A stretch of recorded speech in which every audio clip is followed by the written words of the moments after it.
6-cı bölüm.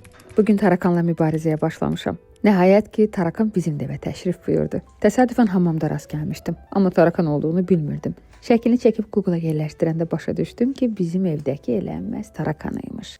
Bu həşəratla zarafat etmək olmaz, çünki bir gecədə 40 bala verə bilirlər. Əgər yuvalarını bərk etdilərsə, evi satıb qaçmaq zorunda qalacaqsınız. Mən də hərəkətə keçdim, təmizlik şirkəti çağırıb evi dərmanlatdırdım. Bununla kifayətlənə bilməzdim. Komendanta xəbər verdim, sağ olsunlar, bütün binanı dərmanladılar. Əslində binamız yeni binadır. Qonşular da hamısı da göründüyü kimi təmizkardır. Sadəcə olaraq eşitdiyimə görə binanın altında və ətrafında restoran, market kimi obyektlər varsa, bu cür həşəratların olma ehtimalı daha çoxdur. Hər nəysə, gəlin indi əlimdə hazırladığım bu kütlənin nə olduğunu sizə açıqlayım. 100 illərlə sınanmış tarakanların yeganə çözümü məhz bu reseptdədir.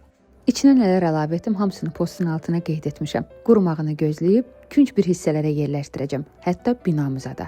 Evdə 4 ayaqlı dostlarınız varsa və ya körpə uşaqlarınız varsa, çalışın onların əllərinin çatmadığı yerlərə yerləşdirəsiniz.